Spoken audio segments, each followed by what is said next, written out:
دوستوں، بزرگوں اور ساتھیوں، پردہ نشین خواتین اسلام، آپ کو یاد ہوگا کہ اس سے قبل جو جمعہ ہم نے آپ کے سامنے خطاب کیا تھا تو اس میں لوگوں کے قبروں سے اٹھائے جانے کے احوال کے تعلق سے ہم نے گفتگو کی تھی، اور ہم سب کی بات یا میری بات آ کر کے یہاں پہ رک گئی تھی وقت کی قلت کی وجہ سے کہ کون کس حال میں قبر سے نکلے گا۔ اس سلسلے میں صحیح مسلم کی وہ روایت کہ جس میں اللہ کے نبی صلی اللہ علیہ وسلم نے فرمایا یبعث الناس یوم القیامت علی ما ماتوا علیہ، کہ انسان جس حال میں مرے گا قیامت کے دن اللہ رب العالمین اس کو قبر سے اسی حال میں اٹھائے گا۔ اور اس کے چند نمونے اور چند مثال ہم نے آپ کے سامنے رکھے تھے۔ مثال کے طور پہ دنیا میں اگر کوئی آدمی غصب کرنے والا ہوگا، کسی کی ناحق زمین اس نے لی ہوگی، تو اللہ رب العالمین 7 طبق زمین کا توق اس کے گلے میں ڈال دے گا، اور وہ قبر سے جب اٹھے گا تو اسی کو اپنے گلے کے اوپر لادا ہوا ہوگا، کندھے کے اوپر لاد کر کے چلے گا۔ دنیا میں جو آدمی دھوکہ دینے والا ہوگا، اللہ رب العالمین اس کو ایک جھنڈا لگا دے گا اور لوگ دور سے دیکھ کر کے سمجھ جائیں گے کہ یہ غادر ہے، دھوکہ دینے والا ہے۔ لِكُلِّ غَادِرٍ لِوَاءٌ يَوْمَ الْقِيَامَةِ، نبی صلی اللہ علیہ وسلم نے فرمایا کہ ہر دھوکے باز کو قیامت کے دن قبر سے اٹھائے جانے کے بعد اللہ رب العالمین ایک جھنڈا دے دے گا جس سے پورا محشر کے لوگ اس کو پہچان لیں گے۔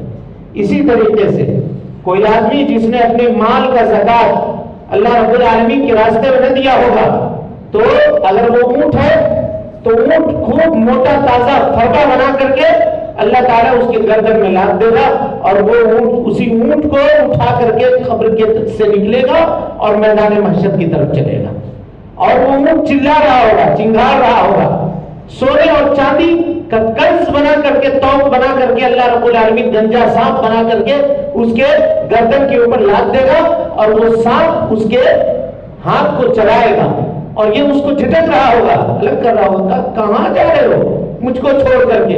انا کنزوکا انا مالوکا، میں تو تمہارا مال ہوں، میں ہی تو تمہارا خزانہ ہوں، جس کی حفاظت کے لیے ایک تالے سے تمہارا سکون نہیں ہوتا تھا، 4 تالے لگاتے تھے، الیکٹرانک ڈیوائس کے ذریعے سے ہماری حفاظت کیا کرتے تھے، CCTV کیمرے لگا کر کے میری نگرانی کرتے تھے، آج کہاں بھاگ رہے ہو؟ لے کے چلو ساتھ میں ہم کو، میں ہی تو تمہارا خزانہ ہوں۔ تو یہ سارے احوال ہوں گے لوگوں کے جو قبر سے اٹھائے جانے کے احوال ہوں گے۔ اس کے بعد بات ہماری آئی تھی کہ بعث بعد الموت کے دلائل کیا ہیں قرآن مجید میں۔ تو قرآن مجید سے جو دلائل ہیں میرے بھائیوں، بہت زیادہ نہیں، دلائل تو بہت ہیں، لیکن میں 5 دلائل کا انتخاب ہم نے آپ کے سامنے کیا ہے، اور یہ 5 دلائل قرآن مجید کا، جب قرآن مجید کی پہلی سورت اگر آپ اٹھا کر دیکھ لیں، سورہ بقرہ، سورہ فاتحہ کے بعد، تو آپ کو اس میں یہ 5 دلائل مل جائیں گے بعث بعد الموت کی۔ سب سے پہلی دلیل ہے حضرت موسیٰ علیہ السلام جو لوگوں کو لے کر چلے اپنے قوم کے لوگوں پر کو طور پہاڑی پر، تو قوم والوں نے کہا کہ اے موسیٰ، ہم تمہارے رب کے اوپر ایمان لانے والے نہیں ہیں حتی نرى اللہ جہرۃ، یہاں تک کہ اللہ کو اپنی کھلی ہوئی آنکھوں سے دیکھ نہ لیں۔ اللہ کو لائیے سامنے ہمارے کھڑے کیجئے۔ اللہ تعالیٰ نے ان سب کو موت دے دی۔ حضرت موسیٰ علیہ السلام نے کہا کہ اللہ، یہ ہمارے قوم کے لوگ تھے، سردار تھے، سب کو لے کر کے میں آیا تھا، اب یہ سب کے سب مر گئے ہیں، قوم والوں کو کیا جواب دوں گا؟ اللہ رب العالمین نے سب کو زندہ کر دیا۔ یہ بعث بعد الموت، مرنے کے بعد دوبارہ زندہ ہونے کی پہلی دلیل ہے۔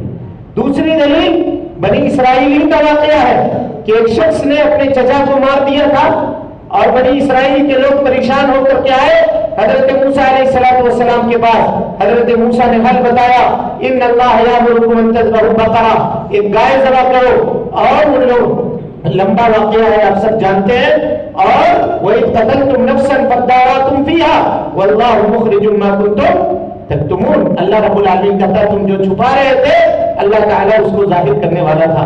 فَقُلْ اضْرِبُوهُ بِبَعْضِهَا، کذالک یحیی اللہ الموتى ویریکم آیاتہ لعلکم تعقلون، کہ اس گائے کا کچھ حصہ لے کر کے اس مردار کے جسم کے اوپر مار دو، وہ مردہ زندہ ہو جائے گا۔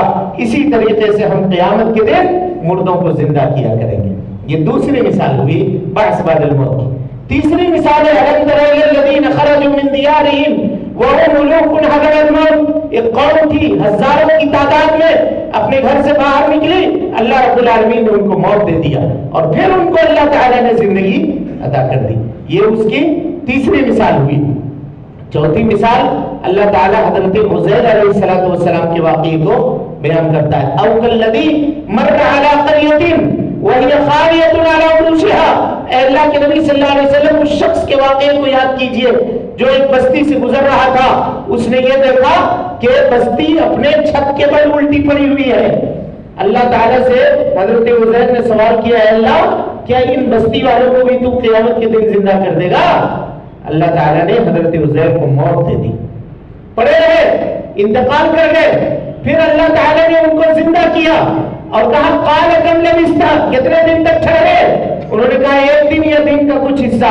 کہا فانظر الی حمارک، اپنے گدھے کی طرف دیکھو، وانظر الی طعامک وشرابک لم یتسنہ، کھانے کی طرف دیکھو، پانی کی طرف دیکھو، کچھ خراب نہیں ہوا ہے، کچھ گلا نہیں ہے، سڑا نہیں ہے، لیکن اپنے گدھے کی طرف دیکھو تو گدھے کی ہڈیاں زمین میں بکھری ہوئی ہیں۔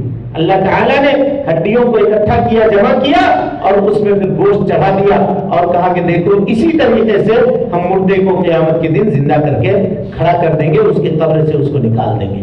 اور پانچویں دلیل بعث بعد الموت کی حضرت ابراہیم علیہ السلام کا واقعہ ہے کہ حضرت ابراہیم علیہ السلام نے کہا تھا ربی ارنی کیف تحیی الموتیٰ، اے اللہ رب العالمین میں دیکھنا چاہتا ہوں تو کیسے مردوں کو زندہ کرے گا؟ اللہ نے پوچھا اولم تؤمن، کیا تم کو ایمان نہیں ہے، یقین نہیں؟ قال بلا، ایمان ہے اللہ، ولکن لیطمئن قلبی، ہم چاہتے ہیں کہ میرے ایمان میں اور اضافہ ہو جائے، ایک دم حق الیقین ہو جائے۔ اور اسی سے علماء نے استدلال کیا ہے کہ مومن کے ایمان میں کمی بھی ہوتی ہے اور زیادتی ہوتی ہے۔ ایک فرقہ ہے مرجئہ، وہ فرقہ یہ کہتا ہے، علمی بحث عقیدے کا سن لیجئے، کہا کہ وہ فرقہ یہ کہتا ہے کہ اگر کوئی آدمی ایک مرتبہ لا الہ الا اللہ کا اقرار کر لیتا ہے تو اب چاہے جو بھی گناہ کر لے اس کے ایمان میں کوئی کمی نہیں ہوگی۔ کہا کیوں؟ کہا اس لیے کہ لا الہ الا اللہ کا نام ہے، لا الہ الا اللہ کا معنی ہے تصدیق کرنے کا، ایمان نام ہے تصدیق کا، اور اگر تصدیق میں کمی کرو گے تو شک ہو جائے گا، پھر ایمان کہاں باقی رہے گا؟ اسی لیے شک نہ ہو، کہو ایمان میں کمی اور زیادتی نہیں ہوتی۔ مگر اہل سنت والجماعت کا، اہل الحدیث کا، محدثین کرام کا یہ متفقہ عقیدہ ہے کہ مومن کے ایمان میں کمی بھی ہوتی ہے اور اس کے ایمان میں زیادتی بھی ہوتی ہے۔ عمل صالح کرنے سے ایمان بڑھتا ہے اور برائی کرنے سے، گناہ کرنے سے، پاپ کرنے سے، اللہ کی نافرمانی کرنے سے ایمان کے اندر کیا ہوتی ہے؟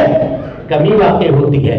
یہ دونوں چیزیں کہا قال ولم تؤمن، کہا تم کو یقین نہیں ہے؟ کہا یقین ہے لیکن ہم چاہتے ہیں کہ دل مطمئن ہو جائے۔ کہا فخذ اربعۃ من الطیر، 4 پرندے لے لو اور خوب اچھے سے دیکھ لو، اس کو ہلا ڈلا کر کے اپنا پرندہ پہچان لو، اور جب وہ تم سے مانوس ہو جائے تو چاروں کو ٹکڑے ٹکڑے کاٹ دو، سب پر بھر ملا کر کے ایک ساتھ قیمہ بنا دو، بوٹی بوٹی کر دو، اور سب کو الگ الگ پہاڑیوں میں، 4 پہاڑی میں اس کے حصے گوشت کے منتشر کر دو، ادھر ادھر رکھ دو۔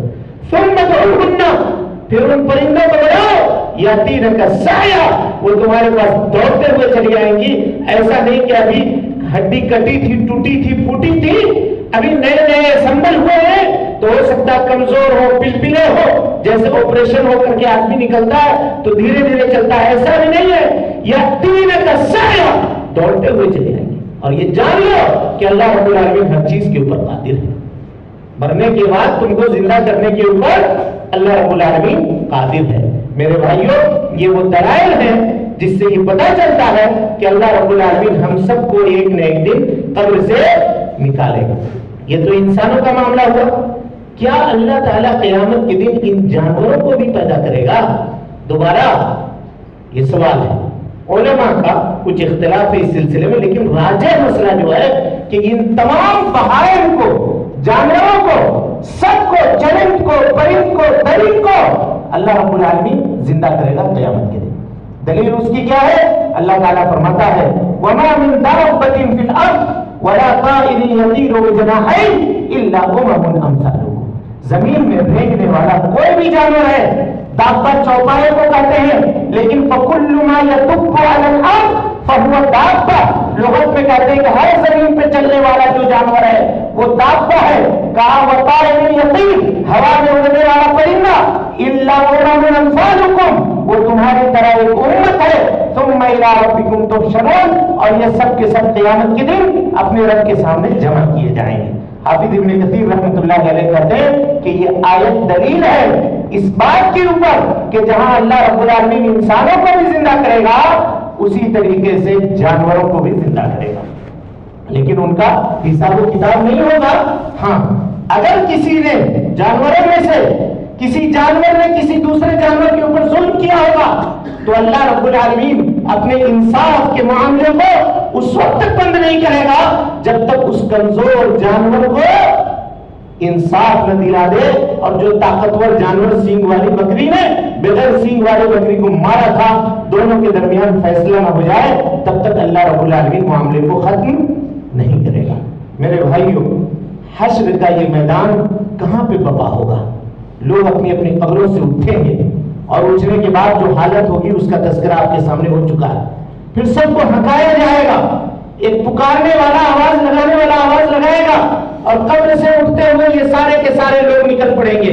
اب خواب تصور کیجئے، حضرت آدم علیہ السلام سے لے کر کے قیامت کی صبح تک آنے والے جتنے لوگ ہوں گے وہ سب کے سب اسی زمین کے اوپر ہوں گے۔ فَيَذَرُوهَا قَاعًا صَفْصَفًا، اللہ تعالیٰ کہتا ہے کہ زمین میں کوئی اپ ڈاؤن نہیں ہوگا، ایک دم برابر زمین، لا تَرَىٰ فِيهَا عِوَجًا وَلَا أَمْتًا، کوئی چھپنے کی جگہ نہیں ہوگی، کوئی کھال اور کوئی گڑھا کسی کو کہیں پہ نظر نہیں آئے گا، ایک دم زمین سپاٹ برابر کر دی جائے گی، اور اس پر انسان چل کر کے پہنچیں گے، چلیں گے کہاں؟ ملک شام۔ یہی وہ مقام ہوگا جو میدان محشر کے لیے اللہ کے نبی جناب محمد رسول اللہ صلی اللہ علیہ وسلم نے جس کے جانب نشاندہی کی ہے۔ اب اس کے بعد سورج کی کیا حالت ہوگی؟ نبی صلی اللہ علیہ وسلم کی صحیح حدیث ہے کہ اللہ رب العالمین 1 میل کے دوری کے اوپر سورج کو رکھے گا۔ میل کے 2 معنی ہیں، محدثین یا شارحین حدیث 2 معنی بیان کرتے ہیں۔ کہتے ہیں ایک معنی میل کا وہ لکڑی ہے جس سے انسان اپنی آنکھوں میں سرما لگاتا ہے، ایک معنی اس کا یہ ہے، اور ایک معنی میل کا کلومیٹر میں ہے جو تقریباً 1.5 کلومیٹر کا ہوتا ہے، کا یہ دونوں معنی۔ کچھ لوگ کہتے ہیں سوا نیزہ، تو سوا نیزہ کی جو روایت ہے وہ کہیں موجود نہیں ہے، نہ تو کسی صحیح حدیث میں نہ کوئی ضعیف حدیث میں، پتہ نہیں یہ سوا نیزہ کا معاملہ کہاں سے آیا، یہ کہیں پہ موجود نہیں ہے۔ میل کا لفظ ہے، اور میل کے تعین کے سلسلے میں علماء کا اختلاف ہے۔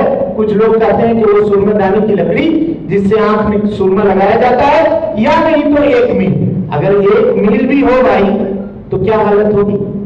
حالت یہ ہوگی کہ زمین تانبے کے مانند تپ رہی ہوگی، اور لوگوں اس کے جسم سے اتنا پسینہ نکلے گا، اور زمین کے اندر اس دن پانی سوکھنے کی، پانی کو جذب کرنے کی صلاحیت نہیں ہوگی، ملسا چکنے چٹان کی طرح اللہ رب العالمین اس زمین کو بنا دے گا، اور لوگ اپنے اپنے اعمال بد کے اعتبار سے پسینوں میں ڈوبے ہوئے ہوں گے، کوئی گھٹنے تک، کوئی کمر تک، اور اسی طریقے سے کوئی گردن تک، اور کوئی پسینے کا لگام پہنایا گیا ہوگا، یہاں تک اس کو پسینہ ہوگا، اور کوئی پسینے میں اوپر نیچے اپ ڈب ہو رہا ہوگا، سر نکال رہا ہوگا، کبھی ڈبا رہا ہوگا۔ اور اس پسینے کی کیفیت کیا ہوگی؟ سورج جب اتنا قریب ہے تو آپ غور کیجئے، کہا جس طرح سے تلنے کے لیے لوگ تیل کو گرم کرتے ہیں کڑھائی میں، کہا یہ پسینہ اس طرح سے کھول رہا ہوگا، جس میں یہ لوگ اوپر نیچے ڈوب رہے ہوں گے، نکل رہے ہوں گے، اس کی یہ حالت اور کیفیت ہوگی۔ اب اندازہ لگائیے کہ یہ وقت کیسا وقت ہوگا۔ ایسے اس وقت میں اللہ رب العالمین اپنے 5 قسم کے لوگوں کو، 7 قسم کے لوگوں کو عرش کے سائے میں جگہ دے گا جس دن اس کے سائے کے علاوہ کوئی دوسرا سایہ نہیں ہوگا. وہ 5 قسم کے لوگ 7 قسم کے لوگ جو ہوں گے وہ ان میں سے ایک جو ہوگا وہ امام عادل، عدل کرنے والا، انصاف کرنے والا بادشاہ. دوسرا آدمی ہوگا وہ نوجوان جس نے اپنی جوانی کو اللہ رب العالمین کی عبادت میں گزارا. صاحب النشأ فی عبادت اللہ. ورجلان تحابا فی اللہ، وہ دو لوگ جنہوں نے دوستی اللہ کے لیے کی ہوگی اور جنہوں نے دشمنی اللہ کے لیے کی ہوگی. ورجل تصدق بصدقۃ، وہ آدمی جس نے اللہ کے راستے میں کچھ صدقہ کیا ہوگا تو اتنا چھپا کر کے دیا ہوگا، اتنا چھپا کر کے دیا ہوگا کہ اس کے دائیں ہاتھ نے کیا خرچ کیا ہے اس کے بائیں ہاتھ تک کو خبر نہیں ہے. یعنی بغل میں اگل میں رہنے والا آدمی بھی اس کو معلوم نہیں ہے. آج جو سیلفیوں کا دور ہے، کسی کو کوئی آدمی کچھ دیتا ہے تو سیلفی لیتا ہے.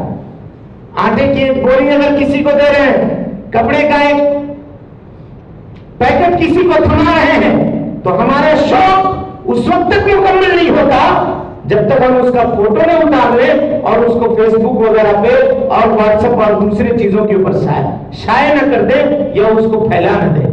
میرے بھائیوں، کچھ نیکیاں ایسی کیجئے جس کو صرف آپ جانتے ہو اور آپ کا رب جانتا ہو، اس کے علاوہ کوئی دوسرا نہ جانتا ہو، کیونکہ یہ نیکیاں برے وقت میں بہت زیادہ کام آنے والی ہیں. اور ان نیکیوں کا واسطہ دے کر کے آپ اللہ رب العالمین سے اگر سوال کریں گے تو اللہ تعالیٰ کبھی بھی آپ کو مایوس نہیں کرے گا.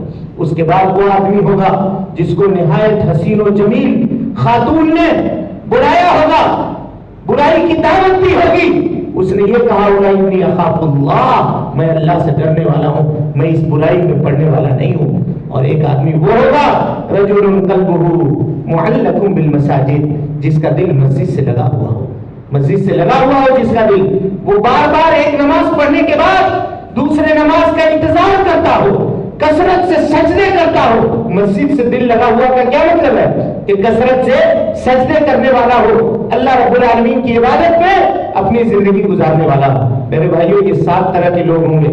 اس کے علاوہ بھی لوگوں کا حدیث میں تذکرہ ہے.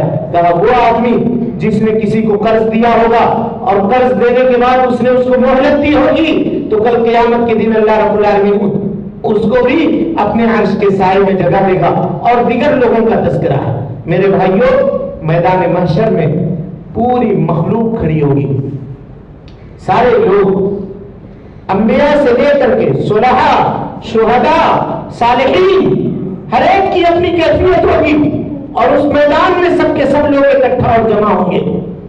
اور کب تک جمع کھڑے رہیں گے، کب تک اس پریشانی کے حال میں رہیں گے، یہ کسی کو معلوم نہیں ہے. پریشان ہو کر لوگ ایک گروہ کی شکل میں بنیں گے.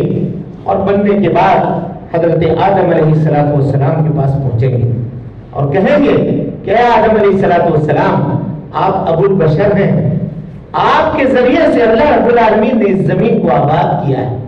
چلیے نا، اللہ رب العالمین سے سفارش کر دیجئے گا کہ اللہ تعالیٰ عدل کی کرسی پہ آ جائے، لوگوں کا فیصلہ کرنا شروع کر دے. لوگ پریشان ہیں. حضرت آدم کہیں گے کہ آج کے دن میرا رب اتنا ناراض ہے کہ نہ تو آج سے پہلے کبھی ایسا ناراض ہوا تھا، نہ آج کے بعد کبھی ایسا ناراض ہوگا. نفسی نفسی، تم کو معلوم نہیں ہے میں نے نافرمانی کر دی تھی، جنت میں ایک پھل کھانے سے منع کیا تھا، اس پھل کے میں قریب چلا گیا تھا درخت کے قریب. میرا منہ نہیں ہے کہ میں جا کے اللہ کے سامنے کھڑا ہوں. آج مجھے خوف ہے، جبکہ اللہ نے حضرت آدم کے اس گناہ کو معاف کر دیا تھا. جان بوجھ کر اللہ نے، جان بوجھ کر حضرت آدم نے یہ کام نہیں کیا تھا. اللہ نے صفائی دی ہے کہ فنسی آدم ولم نجد له حکما. حضرت آدم علیہ السلام بھول گئے، جان بوجھ کر کے انہوں نے یہ گناہ نہیں کیا تھا.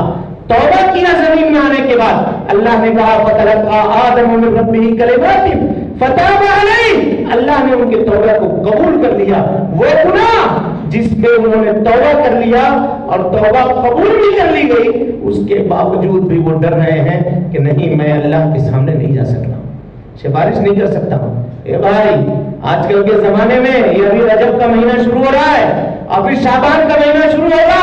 لوگ اسٹیج لگا کر کے کہیں گے فلانے کا کونڈا کر لو، اس کا تیجا کر لو، اس کے نام پہ بکری جمع کر دو، عبد القادر جیلانی تم کو بخشوا دیں گے، میدان محشر میں تم کو بیعت پار کروا دیں گے۔ یہاں ابو البشر ہیں، حضرت آدم علیہ السلام ہیں، وہ کہہ رہے ہیں نفسی نفسی نفسی، اب میرا کیا ہوگا ہمیں معلوم نہیں ہے، میں کچھ نہیں کر سکتا ہوں، ہاں ایک مشورہ دیتا ہوں قبول کرو۔ کہا جاؤ حضرت نوح علیہ السلام کے پاس، ان سے کہنا اگر وہ کچھ کر سکے تو کریں گے۔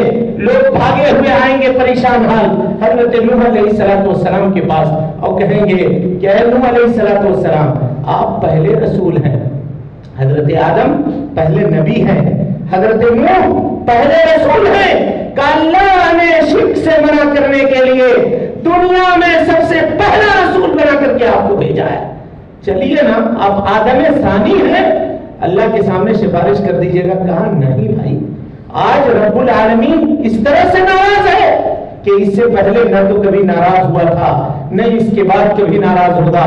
تمہیں معلوم نہیں ہے کہ بیٹا جب نگاہوں کے سامنے ڈوب رہا تھا، میں نے اللہ سے سوال کر دیا تھا اور کہا تھا ان ابنی من اہلی وان وعدک الحق، اے اللہ تیرا وعدہ سچا ہے تو پھر میرا بیٹا کیوں ڈوب رہا ہے؟ اللہ نے ڈانٹ پلائی تھی، کہا تھا یا نوح فلا تسألنی ما لیس لک بہ علم انی اعظک ان تکون من الجاہلین، تمہیں جس کا علم نہیں ہے اس کے بارے میں مجھ سے سوال مت کرو، میں تمہیں نصیحت کرتا ہوں کہ تم کہیں جاہل لوگوں میں سے نہ ہو جاؤ۔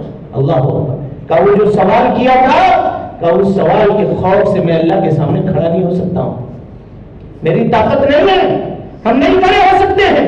غور کیجیے، حضرت نوح علیہ السلام بھی کیا کریں گے؟ منع کر دیں گے، کہا نہیں، لیکن جاؤ ابراہیم کے پاس جاؤ، حضرت ابراہیم علیہ السلام بھی عذر پیش کر دیں گے۔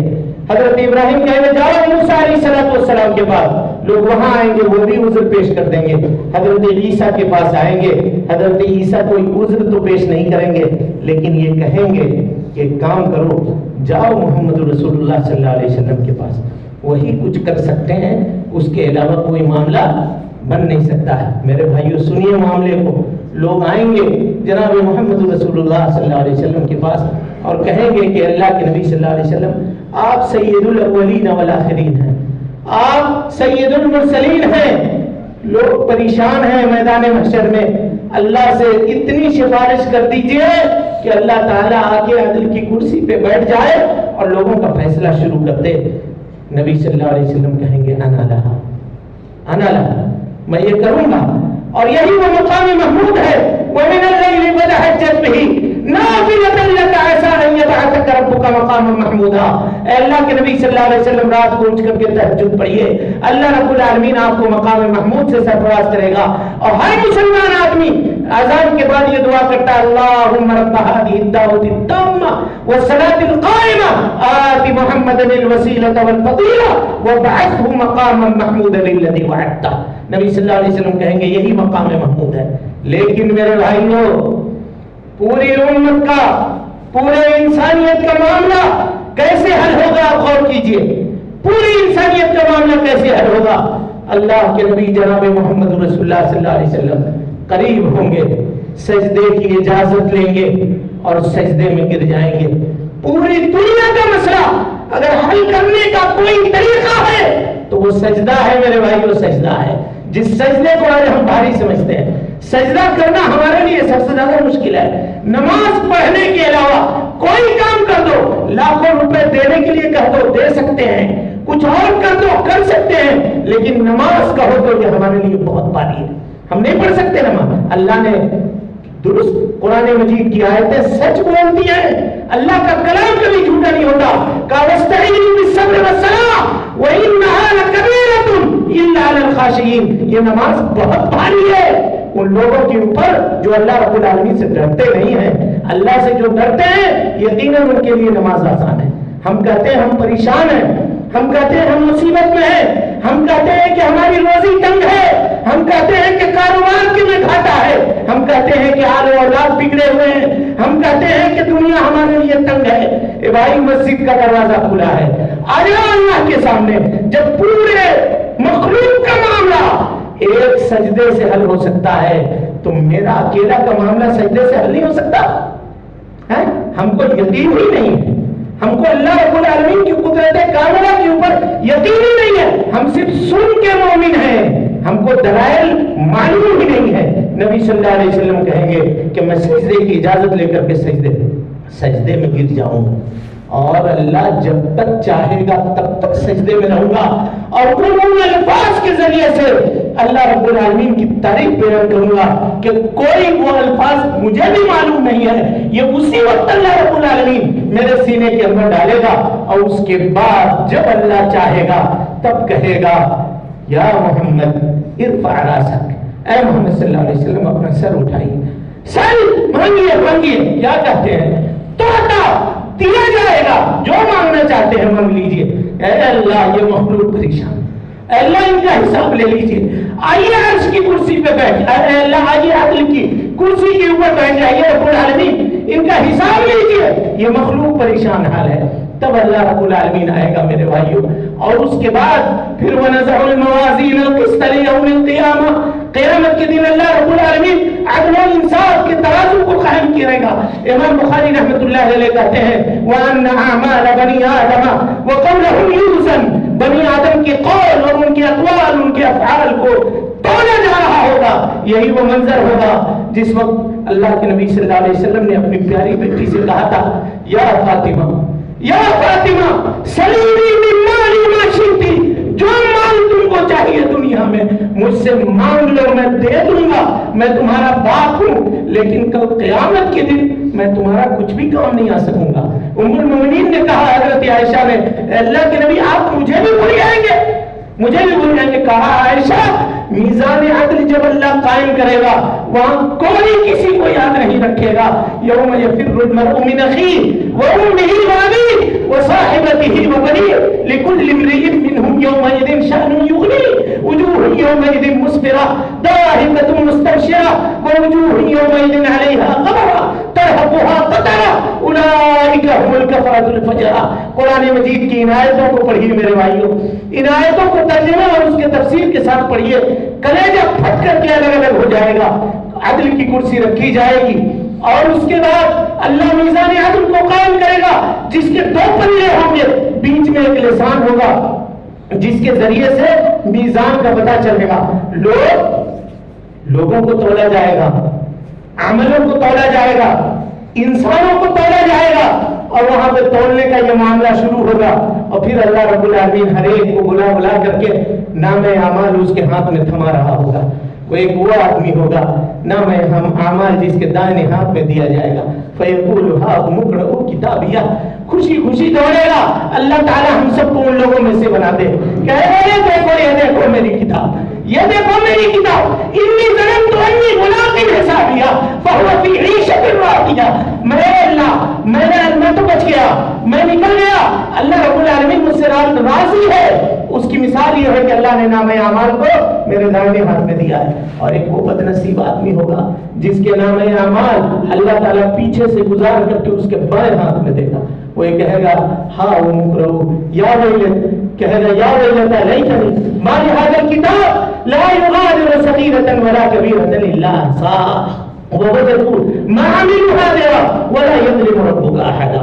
اس کی حالت یہ ہوگی کہ وہ چھپے گا، کہے گا کہ کاش اس سے پہلے میں مر گیا ہوتا، اس سے پہلے مجھے یہ کتاب نہ دی گئی ہوتی، ہائے میری سلطنت، ہائے میری تخت و تاج، ہائے میرے دوست و احباب، ہائے میری مجلس کی باتیں، ان تمام چیزوں نے مجھ کو غافل کر دیا ہے۔ میرے بھائیوں، اس کے بعد اللہ تعالیٰ کہے گا جو دنیا میں جس کی عبادت کرتا تھا، بس 2 منٹ میں بات کو ختم کرتے ہیں، کہ جو دنیا میں جس کی عبادت کرتا تھا وہ اس کے ساتھ ہو جائے، اس کے ساتھ ہو جائے۔ ایک گروہ لوگوں کا بچے گا جو موحدین کا گروہ ہوگا، کہے گا کون ہو تم لوگ، تم کیوں بچے ہو؟ کہا ہمارے رب آپ ہیں۔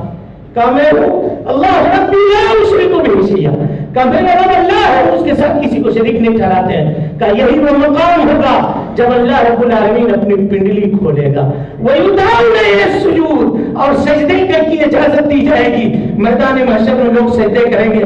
میرے بھائیوں کو منافقین جو پیچھے کھڑے ہوں گے بے نمازی دنیا کے اندر، اللہ تعالیٰ ان کے پیٹھ کو اسٹیل کا بنا دے گا، وہ جھکیں گے ادھر لیکن گریں گے ادھر، جھکیں گے ادھر لیکن گریں گے ادھر۔ اب غور کیجئے ہمارا اور آپ کا شمار کن لوگوں میں ہونا چاہیے؟ کاروباری نظام میں پڑھ کر کے اللہ کی یاد سے غافل ہونے والے لوگوں، نمازوں کو ترک کرنے والے لوگوں، کس منہ سے کل اللہ رب العالمین کے سامنے ہم کھڑے ہوں گے؟ قیامت کے دن ہم کس منہ سے جائیں گے؟ ذرا غور کیجئے تو صحیح، ذرا سمجھیے تو صحیح. یا تو ان لوگوں میں اپنا معاملہ کیجئے یا پھر ان لوگوں میں اپنا معاملہ کیجئے. اب اس کے بعد نامہ اعمال ہوگا، حساب و کتاب کا معاملہ ہوگا. اب بھی معاملہ ہوا نہیں ہے، ختم نہیں ہوا ہے. اب پل صراط کی باری آئے گی، اس کو بچھا دیا جائے گا. کوئی نہیں بولے گا، صرف انبیاء بولیں گے. اور انبیاء بھی کہیں گے یا ربی سلم سلم سلم، اے اللہ بچا لے، اے اللہ مجھ کو بچا لے، اے اللہ مجھ کو بچا لے. ہر آدمی یہی کہہ رہا ہوگا، انبیاء یہی کہہ رہے ہوں گے، کوئی کسی کو نہیں بچائے گا. لوگ کہتے ہیں کہ ہم دامن پکڑ کے لٹک جائیں گے. ایک بکری ذبح کر کے عبد القادر جیلانی رحمۃ اللہ علیہ ہاتھ پکڑ کے جنت میں لے جائیں گے. میرے بھائی یہ دھوکہ ہے، یہ لٹیرے ہیں جو آپ کے ایمان کو لوٹ رہے ہیں. ان کے پیچھے کبھی مت جائیے، ان سے دلائل مانگیے کہ ذرا بتاؤ جہاں محمد رسول اللہ نے یہ کہا ہے کہ کوئی کسی کو نہیں پہچانے گا، تم کہہ رہے ہو تو پیر جنت میں داخل کروا دیں گے اور قبر میں آ کر کے وہ جواب دے دیں گے. یہ سب کے سب جھوٹ اور کہانی ہے. دین اسلام کے اندر اس کی کوئی حقیقت اور اس کی کوئی اہمیت نہیں ہے. اعمال چلے گا، عمل چلے گا. نیکی ہے تو ٹھیک ہے، اور اگر بدی ہے تو میرے بھائیوں پھر انجام آپ کو معلوم ہے. اللہ رب العالمین سے دعا ہے کہ اللہ تعالی ہمیں اور آپ کو حسن عمل کی توفیق دے. رب العالمین ہم سب کی اصلاح فرمائے، نیکیوں کو قبول کرے، سیئات سے درگزر فرمائے. اے اللہ ہم میں سے جو لوگ بیمار ہیں انہیں شفاء کاملہ عاجلہ عطا فرما دے. اے اللہ جو پریشان حال ہیں ان کی پریشانیوں کو دور فرما دے. اے اللہ رب العالمین اس ملک میں امن و امان کی فضا قائم کر دے. اے اللہ رب العالمین جو لوگ امن و امان کو غارت کرنا چاہتے ہیں رب العالمین تو ان کے معاملے کو انہی کی طرف لوٹا دے. اے اللہ رب العالمین اس ملک کو امن و امان کا گہوارہ بنا دے. اے اللہ رب العالمین ہم سب کے اوپر اپنی رحمت کی چادر عام فرما دے. اے اللہ